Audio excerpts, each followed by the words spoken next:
Hello anime lovers, आपका स्वागत है एनिमे ग्रोथ वाईडी चैनल पर। आज हम देखेंगे अटैक ऑन टाइटन का एपिसोड नंबर 4। अगर आपको इसके पिछले वीडियोस की लिंक चाहिए तो आपको डिस्क्रिप्शन में मिल जाएगी। तो चलिए जानते हैं इसकी आगे की कहानी को बिना किसी देरी के। Vai ser dano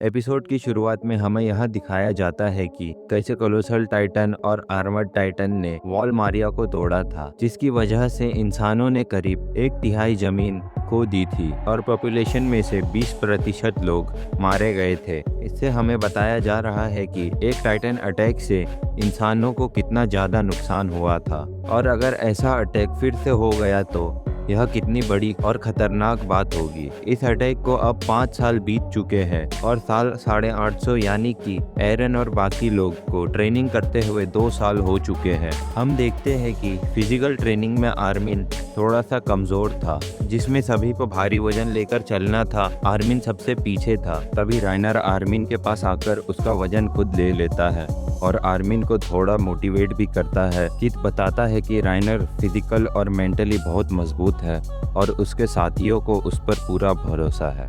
इसके बाद वह आर्मिन के बारे में बताता है कि वह शरीर से तो कमज़ोर है लेकिन दिमाग से बहुत ज़्यादा होशियार है। इसके बाद वह एनी के बारे में बताता है कि यह फाइट में बहुत अच्छी है, लेकिन यह किसी से दोस्ती नहीं करती और इसे अकेले रहना पसंद है। फिर बेरेथोल्ड जो कि बहुत ज़्यादा टैलेंटेड है। इसके बाद जॉन जो कि ओडियम गियर चलाने में सबसे आगे है, लेकिन उसमें थोड़ी एटीट्यूड की प्रॉब्लम है। इसके बाद हम सभी को टाइटन ट्रेनिंग करते हुए देखते हैं, जिसमें इन्हें टाइटन की गर्दन काटना सिखाया जाता है, क्योंकि ऐसा करने से ही टाइटन मरते हैं और कट गहरा होना चाहिए। इसके बाद किड साशा के बारे में बताता है कि वह लोगों से बहुत ज़्यादा घुल मिल जाती है।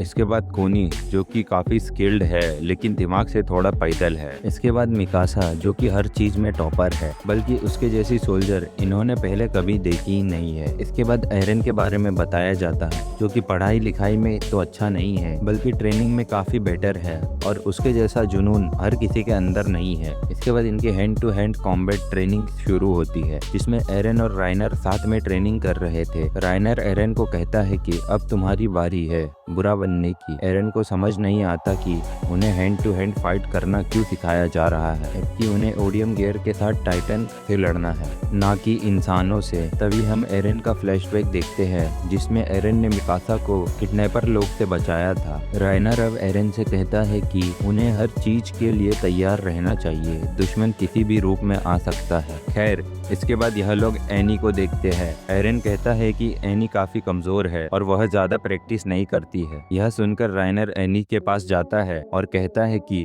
काम चोरी करना अच्छी बात नहीं है, याद रखो तुम यहाँ क्यों आई हो। जो सुनकर एनी को गुस्सा आ जाता है। राइनर अब एरन को भेजता है एनी से लड़ने के लिए और एनी अपने आइकॉनिक पोज में खड़ी हो जाती है। इसके बाद वह एरन की टांग पर एक जोर से लात मारती है और एरन को उठाकर फेंक देती है। इसके बाद एनी राइनर को लड़ने के लिए कहती है। राइनर शुरू में मना करता है, लेकिन एरन के उकसाने पर वह लड़ने के लिए मान जाता है। अगले ही पल वह भी उल्टा पड़ा होता है। एरन अब एनी से पूछता है कि उसने इतना अच्छा लड़ना कहाँ से सीखा है, जिस पर एनी बताती है कि यह टेक्निक्स उसके फादर ने उसे सिखाई है। खैर, एनी कहती है कि हैंड टू हैंड कॉम्बैट के फाइट फाइनल स्कोर में नहीं जुड़ते हैं, तो यह ट्रेनिंग करवाने का कोई फायदा नहीं है और इसलिए यह सब बस टाइम पास कर रहे थे। आखिर में एनी कहती है कि इस फालतू की दुनिया में उसे सोल्जर बनने का दिखावा करने का कोई शौक नहीं है। अब एनी यहाँ से जाने लगती है और राइनर उससे कहता है कि आखिर तुम एक वॉरियर बनने के लायक ही नहीं हो। खैर, शाम को जॉन फिर से कहता है कि उसे तो मिलिट्री पुलिस ज्वाइन करना है और मार्को भी कहता है कि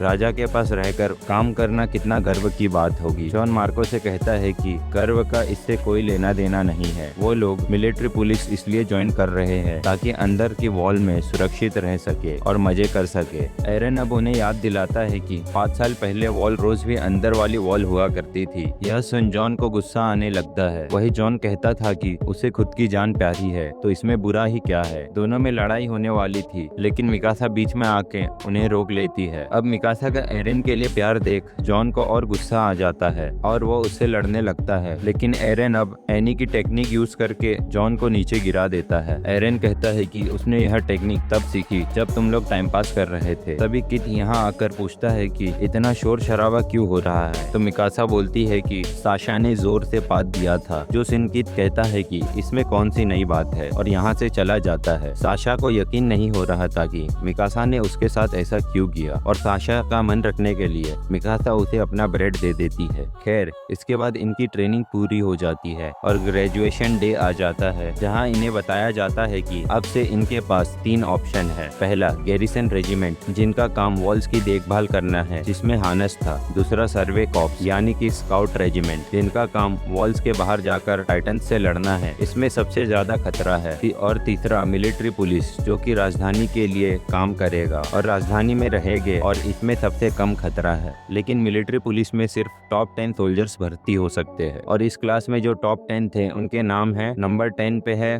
क्रिस्टा, नंबर 9 पे साशा, नंबर 8 पे कोनी, नंबर 7 पे मार्को, नंबर 6 पे जॉन, नंबर 5 पर एरन, नंबर 4 पर एनी, नंबर 3 पर बेरेथोल्ड, नंबर 2 पर राइनर और नंबर 1 पर मिकासा। अब शाम को सब सेलिब्रेट करते हैं। कोनी और साशा EMP ज्वाइन करना चाहते हैं क्योंकि वहाँ उन्हें भरपेट खाना मिलेगा। वही थॉमस एरन से पूछता है कि वह टॉप 10 होने के बाद भी स्काउट्स क्यों ज्वाइन करना चाहता है। पहले ही लाखों लोग टाइटन्स के हाथों मर चुके हैं, इंसान कभी टाइटन से जीत ही नहीं सकते हैं। एरन कहता है कि जब भी वह टाइटन से कोई लड़ाई हारते हैं तो उन्हें कुछ न कुछ सीखने को मिलता है। छोटी से छोटी इंफॉर्मेशन को भी उनके खिलाफ इस्तेमाल कर सकते हैं। एरन फिर से कहता है कि वह सभी टाइटन को खत्म कर देगा, यही उसका सपना है। इसके बाद आर्मिन और मिकासा एरन से कहते हैं कि वह भी स्काउट्स को ज्वाइन करने वाले हैं और फिर तीनों आसमान में एक टूटते हुए तारे को देखते हैं। अगले दिन हम एक स्काउट के परेड को देखते हैं, जिसमें कमांडर एरविन, हांजी और कैप्टन लिवाई, जिसके बारे में सब लोग बात कर रहे थे कि यह अकेला ही एक झुंड के बराबर है, क्योंकि पिछले 5 सालों में कोई हादसा नहीं हुआ, इसलिए लोग स्काउट्स को काफी सपोर्ट कर रहे थे। और साथ ही इन्होंने वॉल्स के ऊपर भी अब कैनन लगा दी थी। जैसा कि एरन ने कहा था, हर लड़ाई से इन्हें कुछ सीखने को मिलता है और यह मजबूत हो जाते हैं। इसके बाद इनसे हानस मिलने आता है, जो कि अब गैरिसन रेजिमेंट का कैप्टन बन चुका है और वह इन तीनों को ग्रेजुएशन की बधाई देता है। वो एरन से माफी मांगता है कि उसने उस दिन उसकी मदर को बचा नहीं पाया, जिस पर एरन कहता है कि इसमें उसकी कोई गलती नहीं है। खैर, इसके बाद यह लोग वॉल्स के ऊपर कैनन्स की सफाई करने जाते हैं, जहां एरन की स्पीच से इंस्पायर होकर कोनी और थॉमस ने अपना मन स्काउट्स ज्वाइन करने का बना लिया था। तभी साशा यहाँ पर आकर बताती है कि उसने किचन से मीट चुरा लिया है और वह लोग इसे बांट कर खा सकते हैं। जब से इनकी 1/3 जमीन कम हुई है, तब से मीट काफी महंगा हो गया है। साशा चाहती थी कि जब हम हमारी जमीन वापस ले लेंगे तो ज्यादा जानवर पाल सकते हैं और सभी को मीट खाने को मिलेगा। और ऐसा लगता है जैसे अब सब कुछ ठीक होगा। इंसानों ने काफी हथियार बना लिए हैं और वह लोग अब टाइटन्स को हरा सकते हैं। एरन भी यही सोच रहा था और तभी म्यूजिक शांत हो जाता है और अचानक ही एरन के पीछे कोलोसल टाइटन प्रकट हो जाता है, जिसे देखकर सब शौक में थे।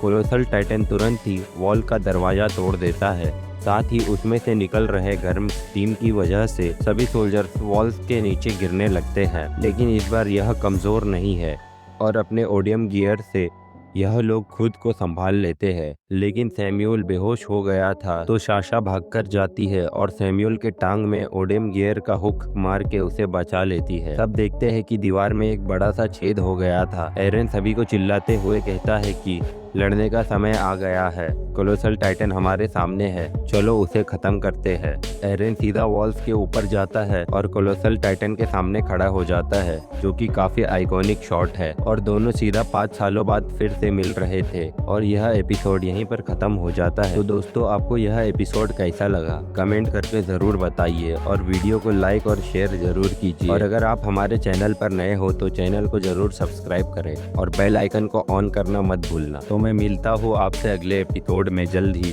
शुक्रिया।